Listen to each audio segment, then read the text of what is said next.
যুদ্ধ এখন কতিপয় উগ্রবাদী সংগঠনের সাথে আপনারা মিলে একাকার হয়ে গিয়েছেন ক্ষমতার লোভে। আপনারা কি 5 তারিখের পূর্বে বলেছিলেন যে দেশে যদি একটি বিপ্লবের মধ্যে দিয়ে সরকার পরিবর্তন হয় তাহলে আমরা এই রাষ্ট্র চালাবো? বলছিল না। আমরা প্রধানমন্ত্রী উপদেষ্টা মন্ত্রী হবে এমপি হবে বলেছিল? এখন আপনাদের এত লোভ জেগেছে কেন যে আমাদের প্রধানমন্ত্রী হইতে হবে, আমাদের মন্ত্রী হতে হবে? এই লোভ আপনাদেরকে কে জাগিয়ে দিচ্ছে? কারা এই স্বপ্ন আপনাদেরকে দেখিয়েছে? আপনাদেরকে বিপদগামী করার জন্য, দেশের মানুষের সাথে আপনাদেরকে একটি যুদ্ধের মধ্যে ঠেলে দেওয়ার জন্য।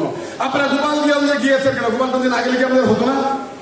এই যে মানুষগুলি মারা যাচ্ছে, গুলিবিদ্ধ হচ্ছে, কর্মসূচি পরিবর্তন করা যায় না কেন? আমাদের সন্তানদেরকে আপনারা মিথ্যা বুঝিয়ে, ভুল বুঝিয়ে আপনারা যুদ্ধের ময়দানে ঠেলে দিচ্ছেন, আমাদের সন্তানদেরকে পুলিশের মুখে ঠেলে দিচ্ছেন, আর্মির সামনে ঠেলে দিচ্ছেন। আমরা সেটা জানতে চাই। কিন্তু কক্সবাজারে গেলাম, একজন নেতা, আপনারা বৈষম্য বিরোধী ছাত্র আন্দোলনের কয়েকজন নেতা এনসিপি করেন, চিলড্রেন পার্টি করেন। আর আমার নেতা সালাউদ্দিন আহমেদ, বিএনপির স্থায়ী কমিটির সদস্য, সাবেক মন্ত্রী, সাবেক এমপি, যারা নির্বাচনের তাদের সাথে সকলের জামানত বাজেয়াপ্ত হয়, সেই নেতার বিরুদ্ধে গিয়ে তার বাড়িতে বসে তাকে নিয়ে হেয় করে কথা বলেন। এত বড় দুঃসাহস আপনার কোথা থেকে হলো?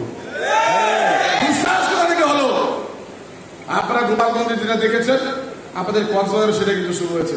আপনারা যদি এরকম ভাবে বাড়াবাড়ি করতে থাকেন, দেশের সকল মানুষের বিরুদ্ধে আপনারা ক্ষমতায় যাওয়ার জন্য যুদ্ধ ঘোষণা করেন, তাহলে আপনারা বাংলাদেশের যে জায়গায় যাবেন সেই জায়গায় কিন্তু আপনাদেরকে প্রতিরোধ করা হবে, মনে রাখবেন।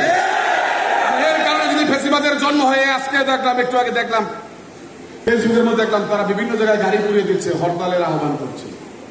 এই আপনাদের কারণে যদি ফ্যাসিবাদের জন্ম এই দেশে হয়, এর দায় দায়িত্ব কিন্তু আপনাদেরকে নিতে হবে। আমরা নিব? আমরা নিব? আমরা তো 17 বছর নিয়েছি, আমরা তো আপনাদেরকে সমর্থন করেছি। আপনারা এখন ক্ষমতায় বসে যা ইচ্ছা তাই করছেন। শুধু বিএনপিকে চাঁদাবাজ বলেন কেন? বিএনপি কিসের চাঁদাবাজ করে? আমরা কি কেউ চাঁদাবাজি করে খাই? আমরা কৃষক দর্জি, আমরা খেটে খাওয়া মানুষ, আমরা ধান চাষ করে খাই, আমরা ব্যবসা বাণিজ্য করে খাই, আমরা চাঁদাবাজি করে ভাত খাই না। আমাদের শরীরে যা কিছু সমস্ত হালাল আছে, আমাদের রক্তের মধ্যে হারামের কোন চিহ্ন আছে। কিন্তু কিছু কিছু সংগঠন যে সকল কথা বলছেন, কালকে দেখলাম আপনাদের সোহরাওয়ার্দী যে বক্তব্য, আপনাদের যে ট্রোল,